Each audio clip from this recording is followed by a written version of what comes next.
नमस्कार, city news में आप तमाम दर्शकों का स्वागत है। मैं हुरिया गौर। खबरों की ओर बढ़ने से पहले आइए एक नजर डाल लेते हैं आज की सुर्खियों पर। हेडलाइन के प्रायोजक हैं आवासीय उज्जवल विद्यापीठ। बच्चों के भविष्य के लिए एक कदम हमारे साथ बढ़ें।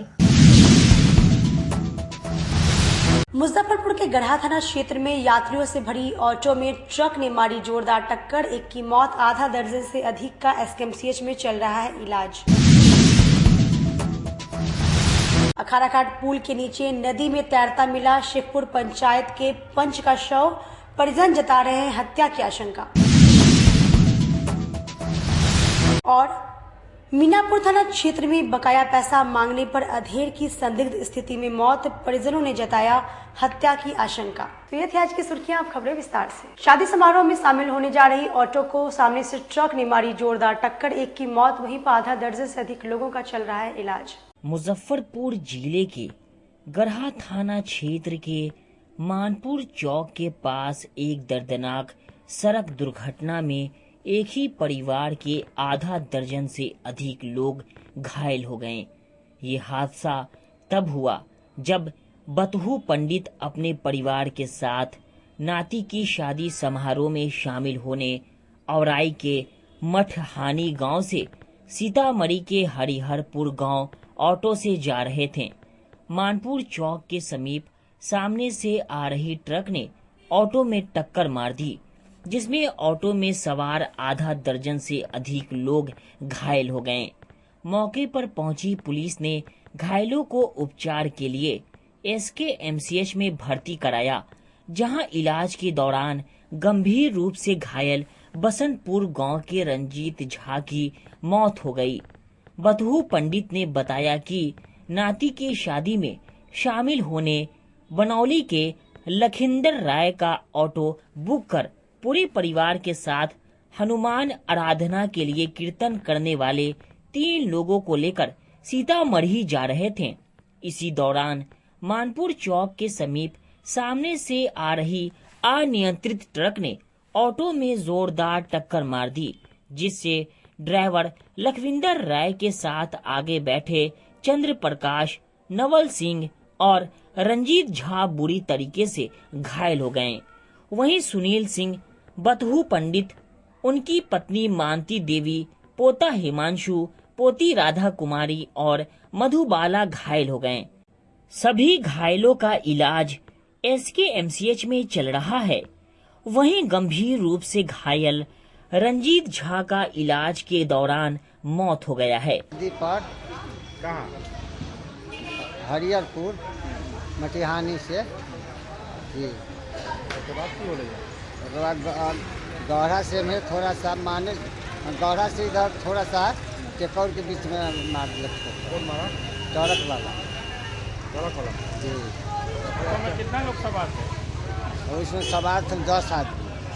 कि ये लोग पूजा कार्यक्रम में जा रहे थे, उस कारण ये दुर्घटना हुए हैं। जो भी दुर्घटना हुई है, ट्रक पकड़ा गया है, पर ट्रक वाले से संपर्क अभी नहीं हो पा रहा है। तो हम चाहते हैं कि पुलिस जल्द से जल्द गाड़ी छोड़ के भाग गया। एक्सीडेंट के बाद ये गढ़ा पेट्रोल पंप के पास हुआ।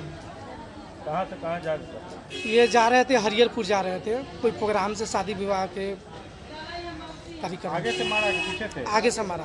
क्या घायल है आप लोग? 8 आदमी का 8 आदमी घायल। 8 आदमी घायल। और ड्राइवर? जिसमें से ड्राइवर को तो और बुरा स्थिति। गंभीर क्या हुआ? गंभीर 3 आदमी 4 आदमी। शेखपुर पंचायत वार्ड नंबर 2 के पंचकन नदी में तैरता हुआ मिला शव। परिजन जता रहे हैं हत्या की आशंका। मुजफ्फरपुर के सिकंदरपुर थाना क्षेत्र के अखाड़ाघाट पुल के समीप शनिवार को बुरी गंडक नदी में एक युवक का शव तैरता हुआ मिला। शव मिलने की सूचना पर इलाके में अफरा तफरी मच गई है। घटना की सूचना पर पुलिस मौके पर पहुंचकर शव की पहचान पर घटना की सूचना परिजन को दिया, जिसके बाद शव को पोस्टमार्टम के लिए एसकेएमसीएच भेज दिया गया है। पुलिस आगे की जांच में जुटी है। मृतक युवक की पहचान शेखपुर माई स्थान निवासी बबन सिंह के पुत्र अविनाश कुमार के रूप में हुई है, जो शेखपुर पंचायत के 2 नंबर वार्ड के पंच थे, जो 2 दिन पहले घर से निकले थे, तब से लापता थे। शनिवार को कर्पूरी नगर के समीप बुरी गंडक नदी में उनके शव को तैरते हुए स्थानीय बच्चों ने देखा। बच्चों ने मामले की जानकारी स्थानीय लोगों को दी। स्थानीय लोगों ने नव की सहायता से शव को नदी से निकाला और मामले की जानकारी पुलिस को दी गई। पुलिस मौके पर पहुंचकर मामले की जांच की। इस दौरान शव के पास से मिले पहचान पत्र से शव की पहचान की गई, जिसके बाद घटना की सूचना परिजन को दिया गया। परिजन मौके पर पहुंचकर शव की पहचान की। घटना के बाद परिजनों में मातम पसरा हुआ है। इस दौरान बड़ी संख्या में स्थानीय लोगों की भीड़ इकट्ठा हो गई। मृतक के परिजनों का आरोप है कि शव को देखने से लग रहा है कि किसी ने उनकी हत्या कर लाश को नदी में फेंक दिया है। वहीं पुलिस घटना की जांच में जुट गई है। सिकंदरपुर थाना के दरोगा जेपी सिंह ने बताया कि स्थानीय लोगों से सूचना प्राप्त हुई कि नदी में शव है। पुलिस मौके पर पहुंचकर शव की पहचान कर घटना की जानकारी परिजन को दिया। प्रथम दृश्य मामला दुर्घटना का लग रहा है। परिजन के आवेदन के आधार पर एफआईआर दर्ज कर आगे की कार्रवाई की जाएगी। तो अथी लगा हुआ था, कादो लगा हुआ था, तो पानी लेकर के देखो अथी किए तो मुंह से खून आ रहा था। तो जैसे चोट उठ कर नहीं रहता है वैसे ब्लड, मतलब दोनों साइड से ब्लड आ रहा। कान में मारे तो कान में भी ब्लड लगा हुआ है। पूरा पीछे में पीठ साइड में पूरा बॉडी में लग रहा है कि जैसे कोई मारता उड़ता है तो उस तरह से चोट है। चोट का निशान है पीठ में। मर्डर का शक है और क्या है, मार दिया गया। कोई दुश्मनी से मारा है। किसी से कुछ विवाद वगैरह? घर आसपास में किसी से कोई विवाद नहीं है। मोबाइल कहाँ है इनका? न मोबाइल है उसका, न 11 बजे हम तो ड्यूटी चले गए थे 10 बजे। 11 बजे जब वहाँ ड्यूटी से हमको फ़ोन आया, मेरा भतीजा है राज, उसका फ़ोन आया कि ऐसा ऐसा चचा एक लाश मिला है, देख लीजिए कि चचे हैं, लग रहा है टी शर्ट और जीन्स से। तो हम लोग गए वहाँ पर तो देखे कि पूरा बालू पे लपटा उपटा था। तो हम लोग पानी उनी से मुँह धो के देखे तो पूरा मार के कोई फेंका हुआ था वैसा ही। पूरा दाग उग सब है, पूरा जेबड़ा उबड़ा सब फूला हुआ है। पूरा पीछे पीठ उठ पे सब पे दाग है, पूरा बेल्ट उल्ट से मारा हुआ है। किसी से कोई दुश्मनी था? दुश्मनी अब बाहर उसको किस से था वो नहीं पता। वो खुद अपने वार्ड का पंच था। क्या दिन से गए थे? ये आपको 21 तारीख को 5 बजे से निकला था घर से। बोल के निकला था? बोल के कुछ नहीं, वो तो ऐसा ही निकलते घूमने के लिए निकला था। जो है लाश देखा गया कि पुल के उस साइड में अहियापुर क्षेत्र में था। तो हम लोग को सूचना मिला तो हम लोग उसको लाश को बाहर निकलवाए। उसके बाद उसका आईडी कार्ड से पहचान हुआ। तो कुछ आदमी बताया कि सैदपुर ढाब का आदमी है। तो हम लोग भेजे उसको, परिजन को खबर किए तो परिजन सब आया है। वही उसको निकाल करके रखे थे साइड में, तो पहचान किया है। प्रथम दृष्टया क्या लग रहा है सर, हत्या करके फेंके हुए या पानी में डूबा? ये तो हम लोग नहीं बता सकते हैं कि हत्या किया है कि अब कैसे डूबा। ये तो हम लोग जांच करेंगे। पोस्टमार्टम के लिए भेजा जा रहा है, तो वो डॉक्टर बताएंगे। पहचान क्या हुआ है? पहचान तो अभी कुछ नहीं हुआ है। तो पानी में लगता है कि डूब के कहीं निशान भी नहीं पता चल रहा है। मैंने चोट उठ कहीं कोई तरह के घातक हथियार से मारता या कुछ करता तो निशान रहता, लेकिन वैसा तो कुछ है नहीं जो कि मृतक का पहचान हो गया। हाँ, लेकिन मृतक का पहचान हो गया है। परिवार उसका आया है। धान का बकाया पैसा मांगने पर मीनापुर थाना क्षेत्र में बुजुर्ग की पीट कर हत्या। शनिवार को सिवाईपट्टी थाना क्षेत्र के 55 वर्षीय चंदेश्वर शाह मीनापुर थाना क्षेत्र के बनहारा डोमा चौक के राम भरोसे सहनी से धान की बिक्री की थी, जिसका अपना बकाया पैसा लेने के लिए शनिवार को घर से निकले थे, जहां से पैसा मिलने की जगह उसकी लाश मिली। परिजनों को आशंका है कि चंदेश्वर शाह को जहरीली पदार्थ खिला पिलाकर साजिश के तहत मार डाला गया। घटना की सूचना पाकर पहुंची पुलिस ने शव को कब्जे में लेकर पोस्टमार्टम के लिए एसकेएमसीएच भेज दिया है और मामले की छानबीन में जुट गए। पूरी मामले को लेकर मृतक चंदेश्वर शाह के बेटे रवि ने बताया कि शनिवार को उसके पिताजी, जो खेती किसानी के साथ ही साथ शादी समारोह में हलवाई का भी काम करते थे, मीनापुर के राम भरोसे सहनी से धान की बिक्री का बकाया पैसा लेने के लिए बोलकर घर से निकले थे। थोड़ी देर बाद पता चला कि राम भरोसे सहनी के ही घर के पीछे उनका शव पड़ा हुआ है। रवि का कहना है कि राम भरोसे सहनी गाँव में ताड़ी शराब बेचने का काम करता है, जिसने बकाया पैसा मांगने पर जहरीली पेय पदार्थ पिलाकर उसके पिता की हत्या कर दी। वहीं पुलिस पूरे मामले में अब पोस्टमार्टम रिपोर्ट का इंतजार कर रही है। 8 बजे में निकले सुबह, बोले हैं जा रहे सामान लाने खेत के खाद। 10 बजे में फोन किया तब बोले आ रहे हैं। उसके बाद एक आदमी गया है बुलाने 10:30 में। आए तो देखिए एक घर के सामने पीछे पड़ा हुआ था।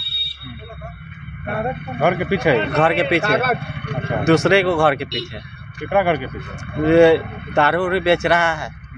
सीता देवी रामपुर सहनी के दरवाजे के पीछे पड़ा था। और तो वहाँ पर दारू उरू बेचता? हाँ, दारू उरू बेच रहा है, जुआत बेचता है। पिलवा दिया? हाँ, नहीं पी रहे थे, पता न कैसे पिया के मार उड़ के फेंक दिया है। पैसा था, धान बिका था, वो पैसा था, हम दिए थे, सब पैसा निकाल दिया है। तो पीते होते थे? नहीं, कभी नहीं। काम क्या करते थे? काम हलवाई के काम करते थे। भोज भात। पैसा बाकी था? हाँ, नहीं पैसा वैसा कुछ नहीं बाकी था। धान के पैसा लाने गए थे, ऐसा है। हाँ, उसी में। क्या पिए? कुछ बताया है लोग वहाँ पर का? नहीं बतला रहा है कोई, नहीं। सब है कि भागल है? हाँ, सबको घर में बंद करके रखे हुए हैं। पुलिस गई थी? हाँ, पुलिस गया था। क्या बोला पुलिस? अब बोला है हम अपना काम करेंगे। आप लोग क्या शक है? वो दारू पिला के मार दिया हुआ है। दारू पिला के? हाँ, दारू पिला के कुछ मिला के खिला दिया हुआ है। मार के दारू? हाँ, कौन जहरीली दारू? जहरीली दारू पिया के मार दिया हुआ है। जो घरे घरे बनाता नहीं है, सुलाई वाला? हाँ, जुआत वाला। सुलाई वाला? हाँ। उनका नाम क्या है? सीता देवी। चंदेश्वर शाह। कितना उम्र है? 55 साल। 55 साल। क्या कौन? मेरा पापा है। मामला है ये हरपुर बक्स गांव में मुसहरी टोला डोमा चौक की घटना है। इसमें चंदेश्वर शाह, जो सूचना मिली हम लोगों को कि चंदेश्वर शाह जिनकी उम्र 60 वर्ष है, वो संदिग्ध अवस्था में मृत पाए गए हैं अपने घर में। तो हम लोग जांच पड़ताल कर रहे हैं।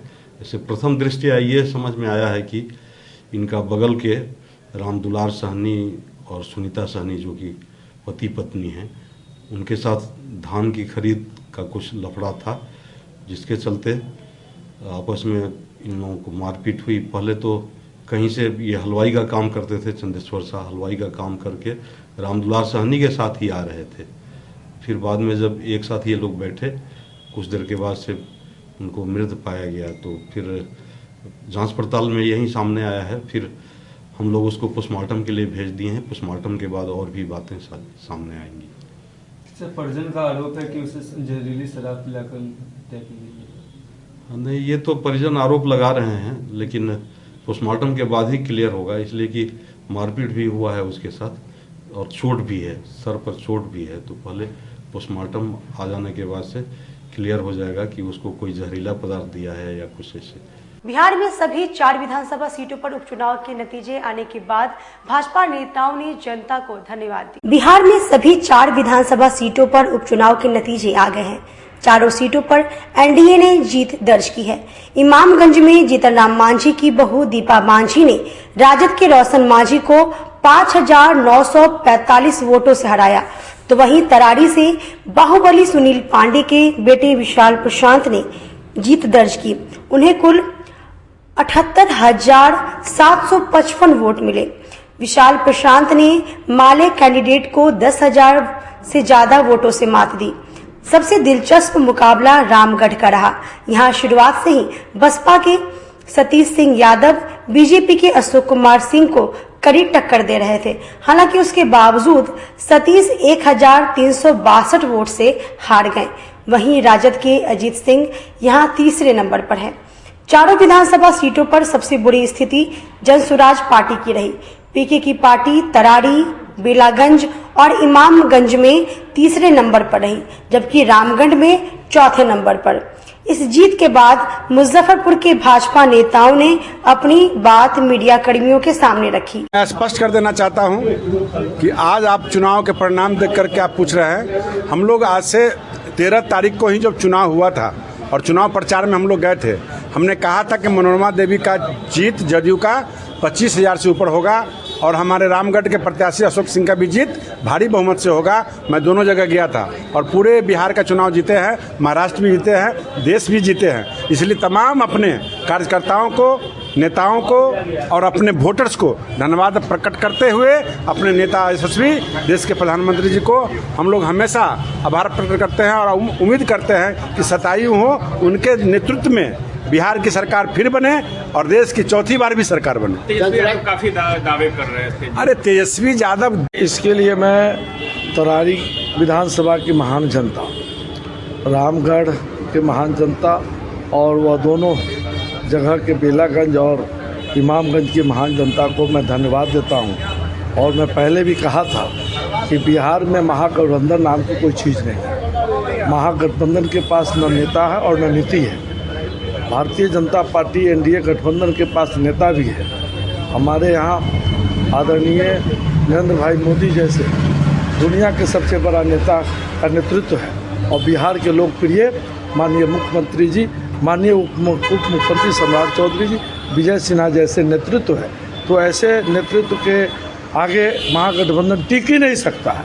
बिहार में 2005 के बाद जो विकास की गति चला है, आज उसी तीव्र गति। मिठनपुरा स्थित एक निजी होटल के सभागार में भाजपा ने मंडल संगठन पर्व सहयोगी जिला कार्यशाला कार्यक्रम को लेकर बैठक की। आज जिले के मिठनपुरा स्थित एक होटल में जिला भाजपा की संगठन पर्व को लेकर एक कार्यशाला आयोजित की गई, जिसमें जिला संगठन चुनाव सहयोगी एवं मंडल अध्यक्षों की उपस्थिति रही।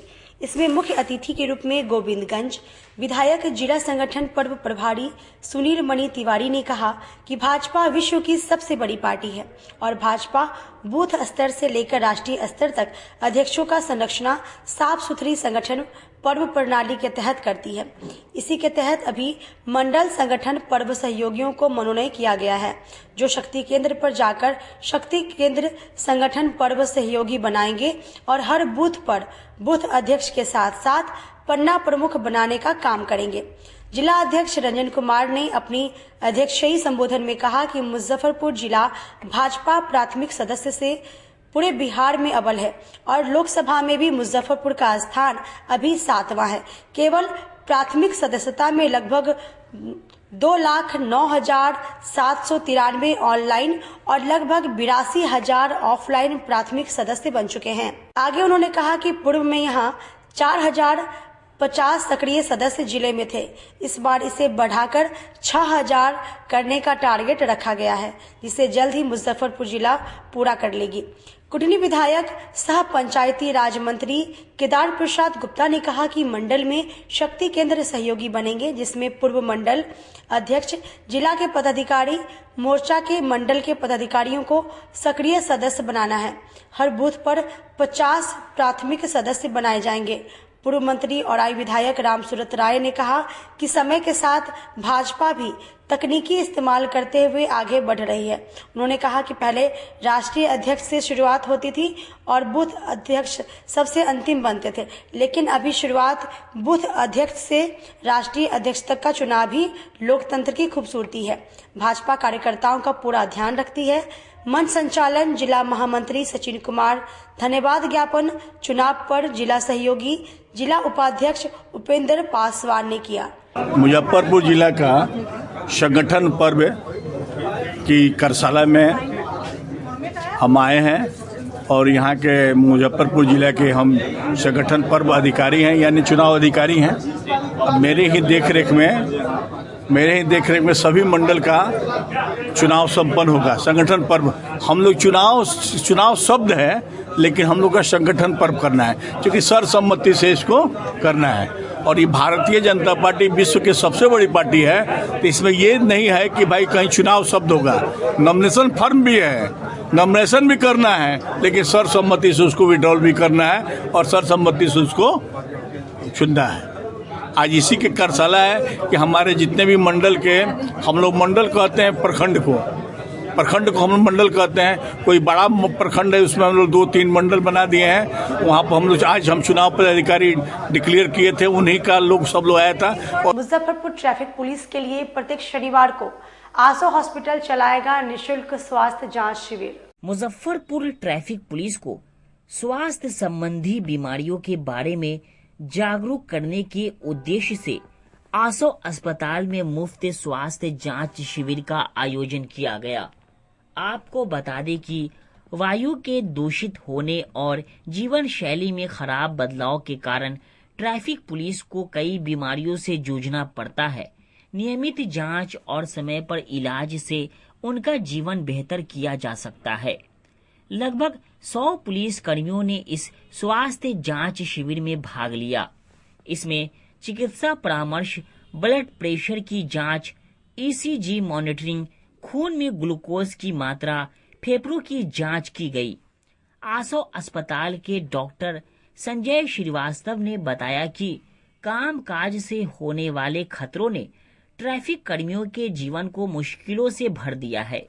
मौसम की खराब स्थिति, धूल, प्रदूषण, गर्मी और ठंड के साथ उनमें कई स्वास्थ्य समस्याओं के विकास का जोखिम होता है। बड़ी संख्या में पुलिसकर्मी अपनी स्वास्थ्य की बिगड़ी हुई स्थिति के बारे में भी नहीं जानते थे। जांच शिविर से पता चला कि उनमें से लगभग 30% लोग किसी न किसी तरह की सांस संबंधी बीमारियों जैसे अस्थमा, फेफड़े, गले में जलन से पीड़ित थे। मुख्य रूप से हमें उच्च कोलेस्ट्रॉल की समस्या और हाई ब्लड प्रेशर वाले रोगी ज्यादा देखने को मिले और उनमें से कुछ को लंबे समय तक खड़े रहने के कारण जोड़ों में दर्द की शिकायत भी थी।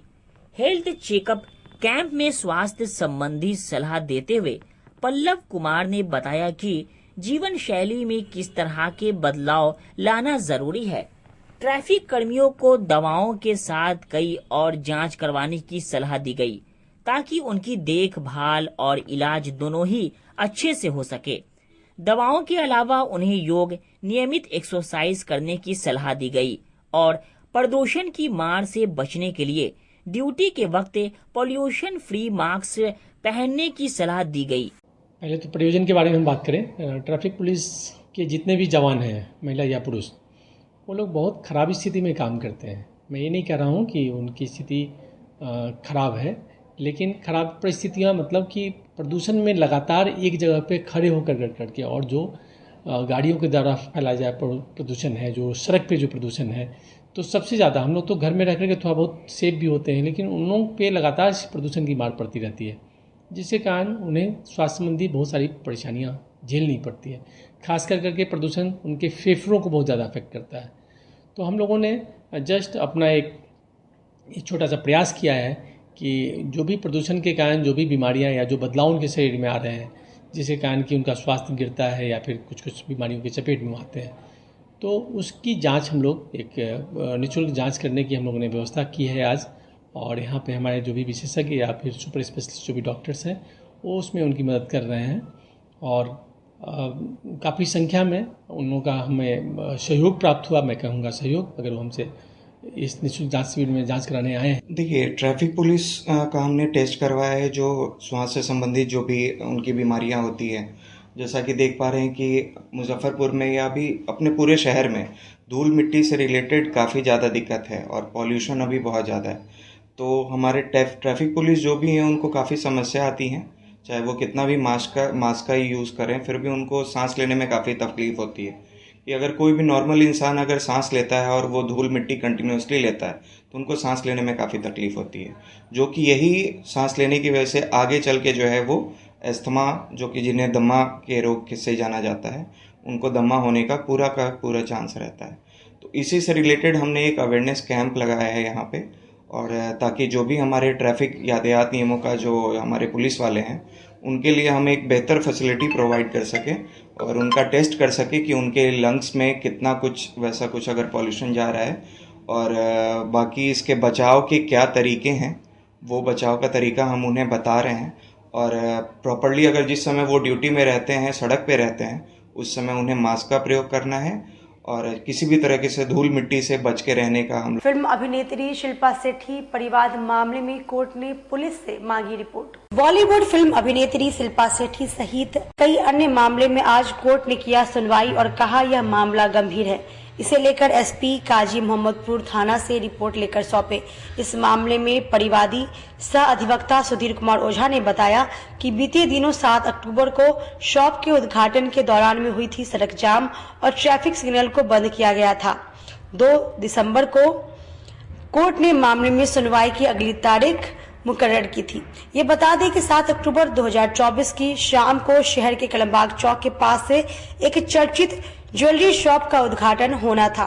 उसका उद्घाटन बॉलीवुड की चर्चित अभिनेत्री शिल्पा शेट्टी के द्वारा होना था। उस समय में रोड पर अफरा तफरी की स्थिति बनी हुई और सड़क जाम हो गया था। यही नहीं, हजारों लोगों की भीड़ शिल्पा शेट्टी को देखने के लिए उमड़ी हुई थी। यही नहीं बल्कि इस दौरान में कलमबाग चौक का ट्रैफिक सिग्नल भी बंद कर दिया गया था, जिसकी वजह से परेशानी का सामना करना पड़ा, जिसको लेकर सीजीएम कोर्ट में शिल्पा शेट्टी, कल्याण ज्वेलर्स के निदेशक रमेश कल्याण, कल्याण ज्वेलर्स के प्रोप्राइटर टीएम कल्याण रमन और जिला अधिकारी मुजफ्फरपुर जिले के खिलाफ में सीजीएम कोर्ट में सभी के खिलाफ में परिवार दायर किया है, जिसमें बीएनएस की नई धाराओं के तहत मामला दर्ज कराया गया। इसमें अब अगली सुनवाई की तिथि 2 दिसंबर को मुकर्रर की गई है। देखिए, हमने 8 अक्टूबर 2024 को फिल्म अभिनेत्री शिल्पा शेट्टी के साथ साथ मुजफ्फरपुर के डीएम सुब्रत कुमार सेन के साथ कल्याण ज्वेलर्स के मालिक टीएस कल्याण और रमेश कल्याण जो कार्यकारी निदेशक हैं, इनके विरुद्ध एक आपराधिक मुकदमा दर्ज कराया था। हमने आरोप लगाया था कि कलमबाग चौक स्थित एक कल्याण ज्वेलर्स का उद्घाटन शोरूम का था। उस उद्घाटन के समय कलमबाग रोड को कंप्लीट बंद कर दिया गया, लाल बत्ती को बंद कर दिया गया और लगभग 4 से 5 घंटा पूरा सड़क जाम था। और इन लोगों ने यह जानबूझ करके जाम किया, जिसके कारण परेशानी भी बढ़ी। उसी को लेकर के हमने पूर्व में एक मुकदमा माननीय सीजीएम मुजफ्फरपुर अदालत में दर्ज कराया था। सीजीएम साहब ने सुनवाई करते हुए इस मुकदमा को स्वीकार ही नहीं किया है, बल्कि एक रिपोर्ट एसएसपी मुजफ्फरपुर से के माध्यम से केएमपी थाना, जिसके अंदर में कलमबाग चौक आता है, उससे मांग किया है और कहा है कि आप 2 दिसंबर के अंदर यह रिपोर्ट समर्पित करें कि इस पर आपने अब तक क्या कार्रवाई किया है, कोई एफआईआर दर्ज किया है या नहीं किया है और किस आदेश से सड़क को जाम कराया है। यह डिटेल प्रतिवेदन की मांग सीजीएम ने किया है और इसका अगला तिथि 2 दिसंबर को मुकर्रर किया गया है। इसमें हमने जो केस दर्ज कराया था उसमें बीएनएस की धारा 223, 189 7, 189 6, 191 क्लॉज 1, 190 61 क्लॉज 1, 280, 272, 198, 199 BC के साथ साथ एविडेंस एक्ट 62 और 63 के तहत यह मुकदमा हमने दर्ज। नारी सशक्तिकरण के अंतर्गत शक्ति संवर्धन 24 कुंडलीय गायत्री महायज्ञ का समापन हुआ। नारी सशक्तिकरण के अंतर्गत शक्ति संवर्धन 24 कुंडलीय गायत्री महायज्ञ का आज महापूर्णाहुति देकर समापन हुआ। काफी संख्या में लोग इस महायज्ञ में शामिल हुए। नारी सशक्तिकरण कैसे हो, इस पर भी चर्चा हुई।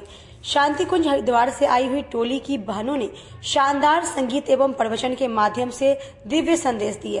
टोली नायक श्रीमती संध्या तिवारी जी के माध्यम से यज्ञमय जीवन अर्थात श्रेष्ठ जीवन जीने की कला सिखाई गई। विभिन्न तरह के संस्कार जैसे यज्ञ, यज्ञोपति, मुंडन, नामकरण, विद्या आरंभ, दीक्षा संस्कार कराए गए। सभी लोगों से कुरीति एवं नशा उन्मूलन का संकल्प कराया गया। भारतीय संस्कृति के अनुरूप जीवन जीने की कला सीखने हेतु प्रेरित किया गया। सभी लोगों ने अपने जीवन में संकल्प लिया कि नशा मुक्ति आंदोलन, नारी जागरण, साधना का आंदोलन, स्वास्थ्य का आंदोलन, शिक्षा का आंदोलन समाज में चल रहे, इस पर प्रेरणा दी, जिससे समग्र रूप से परिवर्तन समाज में हो जाएगा। यह शानदार दिव्य संदेश दिया गया। अखंड ज्योति एवं परम वंदनीय याजी माता जी भगवती देवी शर्मा जी का जन्म शताब्दी वर्ष को दिव्य तरीके से मनाने की प्रेरणा दी गई। कार्यक्रम में मुख्य रूप से यज्ञ समिति संयोजिका सोनी तिवारी, विमला त्रिवेदी, शशिकला राय, सुगंधा चौधरी, सीता पांडे, हरि तिवारी, स्मिता सिंह, रंजनी देवी, जून समन्वयक शशि भूषण ठाकुर, शक्तिपीठ समन्वयक ललितेश्वर प्रसाद सिंह, जिला समन्वयक ओम प्रकाश गुप्ता, रामयाद त्रिवेदी, बबलू तिवारी, सुरेंद्र पांडे, पंकज कुमार जी, कृष्णकांत वर्मा, रमन बिहारी, प्रभात कुमार, विश्वनाथ प्रसाद उपस्थित थे। 24 कुंडीय गायत्री महायज्ञ के चौथे दिन सुबह में यज्ञ का कार्यक्रम था और विभिन्न संस्कार कराए गए, जिसमें बहुत सारे लोगों ने यज्ञोपवीत संस्कार कराया, मुंडन संस्कार हुआ, नामाकरण हुआ और भी बहुत सारे संस्कार हुए। और उसके बाद विदाई की घड़ी आई, जिसमें टोली की पहले वक्त हो चला छोटी सी ब्रेक का, लेते हैं छोटा सा ब्रेक। तब तक आप बने रहिए हमारे साथ, देखते रहिए सिटी न्यूज मुजफ्फरपुर। लगातार 10 वर्षों से विभिन्न परीक्षाओं में सर्वश्रेष्ठ परिणाम। हम हैं आवासीय उज्ज्वल विद्यापीठ मुजफ्फरपुर। इस स्कूल में सर्वश्रेष्ठ कोचिंग पैटर्न से बच्चों को पढ़ाया जाता है। प्ले से 10वीं तक की पढ़ाई स्वच्छ वातावरण में कराई जाती है। यहाँ आधुनिक छात्रावास की व्यवस्था है। उज्ज्वल विद्यापीठ का मुख्य उद्देश्य रामकृष्ण मिशन, नवोदय नेतरहाट, सैनिक स्कूल, सिमुलतल्ला गुरुकुल, सिंधिया कन्या विद्यालय जैसे अनेक भारतवर्ष के प्रतिष्ठित विद्यालयों में कुशल प्रशिक्षित अनुभवी एवं शहर के सर्वश्रेष्ठ शिक्षकों द्वारा तैयारी कराई जाती है। 1.5 एकड़ में फैला इस स्कूल का वातावरण काफी शांत है। Free computer classes, science lab और स्मार्ट क्लासेस है। साथ ही इंडोर और आउटडोर गेम की भी व्यवस्था है। तो अपने बच्चों के लक्ष्य के सपनों को पूरा कराना चाहते हैं तो आज ही आवासीय उज्ज्वल विद्यापीठ में अपने बच्चों का नामांकन करवाएं। हमारा पता है पोखरिया पीठ अतरदा मुजफ्फरपुर और हमारा कॉन्टेक्ट नंबर है 9708 351851 और हमारा दूसरा नंबर है 8797122397 या फिर आप हमें कांटेक्ट कर सकते हैं 8409996658 पर। अपने घर को अत्याधुनिक परिवेश में सजाना चाहते हैं तो आप हीरा हार्डवेयर में अवश्य पधारें। यहाँ अत्याधुनिक पेंटों का विशाल रेंज है। इसके अलावे ply, पॉलीकोट, highlighted Sunmica, fancy hardware, basket, aluminium section, ACP, PVC और मॉड्यूलर फिटिंग का विशाल रेंज एक ही छत के नीचे उपलब्ध है। तो हमारे यहाँ एक बार अवश्य पधारें। हमारा पता है हीरा हार्डवेयर, जेडी मदर स्कूल के पीछे, पंकज मार्केट रोड और हमारा कांटेक्ट नंबर है 9334901545। कागज से बनी थाली, कटोरा, ग्लास, पेपर ग्लास अगर आप खुदरा या होलसेल में लेना चाहते हैं तो जायसवाल इंटरप्राइजेज जरूर जाएं। यहाँ शादी समारोह हो या किसी प्रकार के शुभ आयोजन में प्रयोग आने वाली सभी प्रकार की सामग्री एक ही छत के नीचे उपलब्ध है। लकड़ी से बने चम्मच, प्लास्टिक मुक्त सभी प्रकार की सामग्री उपलब्ध है। होलसेल और खुदरा के लिए एक बार अवश्य पधारें। साथ ही फैक्ट्री लगाने के लिए भी आप संपर्क कर सकते हैं। मशीन से मटेरियल तक उपलब्ध है। तो आइए, हमारा पता है Jaiswal enterprises, proprietor Sanjay Jaiswal, Pankaj market, new Durga मंदिर और हमारा कांटेक्ट नंबर है 9304002091।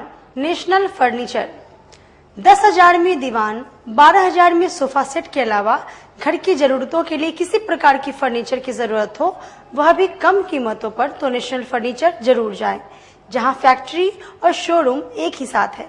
किसी प्रकार का आप डिजाइन लेकर आए और आपको उस तरीके का फर्नीचर बनकर कम कीमतों में मिल जाएगी, वह भी 10 साल की गारंटी के साथ। इसके अलावे 32,000 में शादी सेट भी उपलब्ध है। हमारा पता है national furniture, near Glocal hospital, Sadatpur, Bairia. आप हमें कॉल कर सकते हैं 9696883993 पर या फिर आप हमें कॉल कर सकते हैं 8181005455 पर। एक बार फिर से मुजफ्फरपुर में खुल गया है आपका अपना डिज्नीलैंड मेला। आमगोला ओरिएंट क्लब मैदान में अब तक का सबसे बड़ा देशी विदेशी नए झूलों के साथ अपने परिवार के साथ मनोरंजन का लुत्फ उठाइए। बच्चों के लिए स्पेशल पिंग पोंग झूलों के साथ टावर झूला, ब्रेक डांस, टोरा टोरा, नौका झूला, स्कॉर्पियो 3-in-1 और चांद तारा झूलों के साथ कई प्रकार के झूलों में फुल मस्ती कर सकते हैं। मेले में खाने पीने के स्टॉल के साथ हैंडीक्राफ्ट का बाजार भी लगाया गया है। तो एक बार पूरे परिवार के साथ जरूर पधारें। डिज्नीलैंड मेला, आमगोला ओरिएंट क्लब मैदान, मुजफ्फरपुर। अपने सपनों की आशिया को दे एक नई पहचान माँ भवानी डेकोर प्राइवेट लिमिटेड के साथ, जो है ऑथराइज्ड डिस्ट्रीब्यूटर ऑफ कजारिया।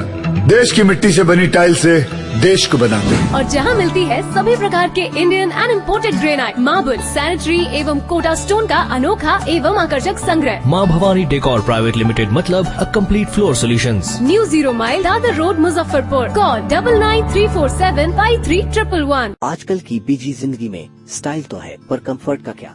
आपके इसी स्टाइल और कंफर्ट को बेहतर बनाने के लिए नीलकमल लेकर आए हैं first exclusive factory outlet showroom in Mithanpura, Muzaffarpur, जहां home furniture, office furniture, mattress and wedding special पे up to 50% off with EMI facility. Style भी, कंफर्ट भी। उत्तर बिहार का पहला नीलकमल का एक्सक्लूसिव शोरूम आपका स्वागत करता है। एक एक बार सेवा करूं। ब्रेक के बाद एक बार फिर से आप सभी का स्वागत है। आइए बढ़ते हैं अगली खबरों की ओर। एक प्रयास मंच के द्वारा ठंड में सड़क दुर्घटना रोकने के लिए वाहनों में रेडियम रिफ्लेक्टर स्टिकर लगाया गया। एक प्रयास मंच के द्वारा मुजफ्फरपुर में ठंड में सड़क दुर्घटना रोकने के लिए शहर में घूम घूम कर वाहनों पर रेडियम रिफ्लेक्टर स्टिकर लगाया गया। मंच के संस्थापक संजय रजक ने कहा कि बिना रेडियम लाइट और बिना रेडियम सड़क पट्टियों की सड़कों पर खड़ी वाहनों, तेज गति से चलने वाले कारों, 2 पहिया वाहनों सहित सवारी गाड़ियों को बड़ा खतरा है। बिना रेडियम लाइट के सड़क पर दौड़ने वाले वाहनों से टकराने के कारण हर साल सैकड़ों हादसे सभी मार्ग पर होते हैं।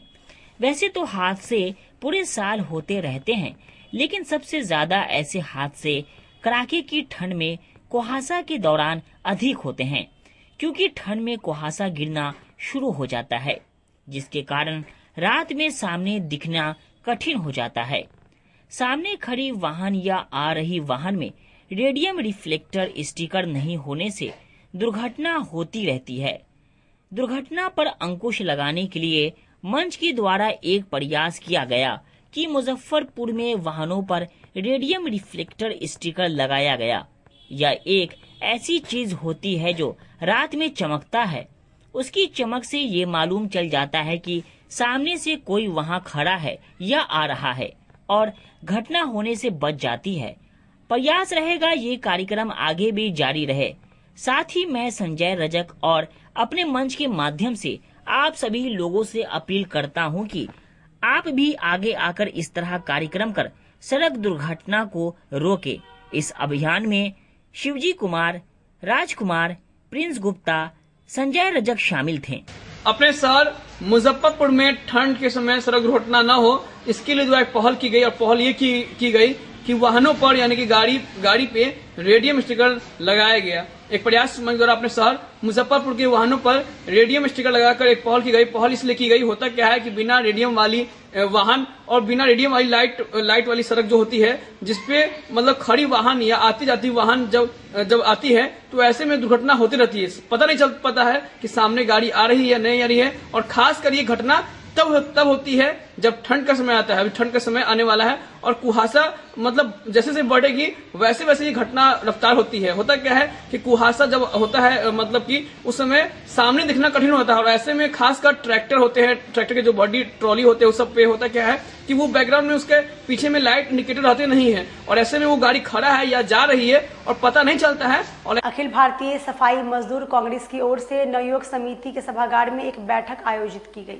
शनिवार को अखिल भारतीय सफाई मजदूर कांग्रेस के बैनर तले शहर के छोटी सरियागंज टावर स्थित नवयुवक समिति रात में एक बैठक की गई। इस बैठक में कई बिंदुओं पर चर्चा की। परमानेंट बहाल करने और ठेकेदारी प्रथा बंद हो, ठेकेदार के अंदर में काम नहीं करेंगे, अगर नहीं हुआ तो पूरे बिहार में सफाई कर्मी झाड़ू को बंद करेंगे। इसको लेकर 22 दिसंबर को पटना में राज्य स्तरीय सम्मेलन होगा। इसको लेकर यह बैठक की गई। उसके बाद एक बड़े आंदोलन की जाएंगी। इस दौरान प्रदेश अध्यक्ष ललन राम, प्रदेश उपाध्यक्ष रंजीत कुमार राधेश, कार्यवाहक अध्यक्ष नरेश कुमार बिहारी सहित दर्जनों की संख्या में सफाई कर्मी व पदाधिकारी मौजूद रहे। आज का अखिल भारतीय सफाई मजदूर कांग्रेस का प्रदेश कार्यकारिणी का समीक्षा बैठक यहाँ बुलाई गई थी और उसी में जो हमारे मुजफ्फरपुर नगर निगम का जो कर्मचारी हैं इनका भी सभा हुआ और इसमें मुख्य बातें हैं कि निजीकरण ठेका प्रथा को समाप्त करना और नीतीश कुमार जी जो सृजित पद को समाप्त कर दिए हैं उस पद को पुनर्जीवित करते हुए रिक्त पद को भरना, दैनिक कर्मियों को समायोजित करना और क्षेत्र आबादी के आधार पर सफाई मजदूरों और 4th ग्रेड कर्मचारियों का पद सृजित करना। निजीकरण ठेका प्रथा जो दिया गया है ये गुलामी प्रथा है। हम बार बार नीतीश कुमार जी से कई बार हम बात कह चुके हैं कि ये गुलामी प्रथा बिहार के लिए जो है सो ठीक नहीं है। बिहार के लोगों पर ये गुलामी प्रथा थोपा गया है और ये गुलामी प्रथा से बिहार आगे नहीं बढ़ सकता है। बिहार कंगाल हो जाएगा, बिहार के लोग गरीब हो जाएगा, बिहार के लोग अनपढ़ रह जाएगा और दूसरे राज्य में जाकर के गुलामी करेगा। जजुआर थाना क्षेत्र के नगवाड़ा गांव निवासी मोहम्मद वैस की बेगम अजमेरी खातून ने डीआईजी से मिल जमीनी विवाद को लेकर ज्ञापन सौंपा। जजुआर थाना अंतर्गत नगवाड़ा गांव निवासी मोहम्मद वैस की बेगम अजमेरी खातून ने शनिवार को डीआईजी से मुलाकात कर न्याय की गुहार लगाई है।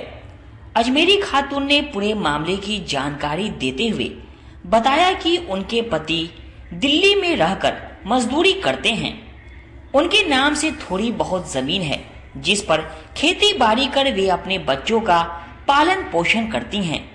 3 वर्ष पूर्व उनकी पुत्री शाहीन परवीन घर से भागकर मोहम्मद जावेद से शादी कर ली, जिसके बाद दहेज स्वरूप से उनसे 1 कट्ठा जमीन की मांग की जाने लगी।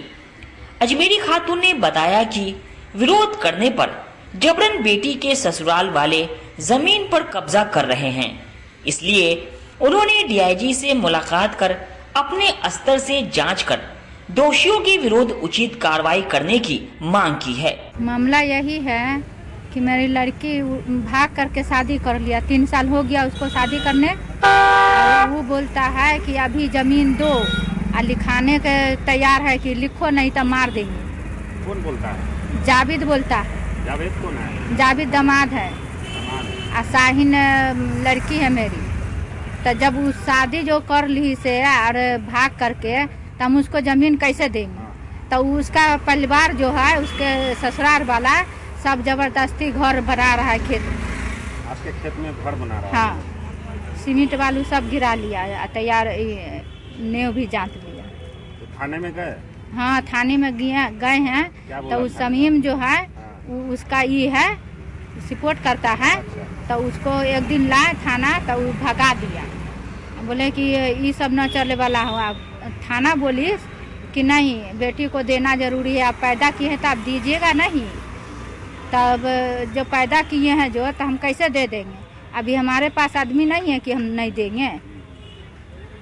क्या मांग रहेगा? मांग क्या रहेगा? मांग जमीन मांग रहा है। अभी आप कहाँ आए हैं? अभी मुजफ्फरपुर आए हैं। आज के लिए बस इतना ही, फिर मिलेंगे शहर की तमाम खबरों के साथ। तब तक आप मुझे और मेरी पूरी न्यूज़ टीम को दीजिए इजाजत। नमस्कार।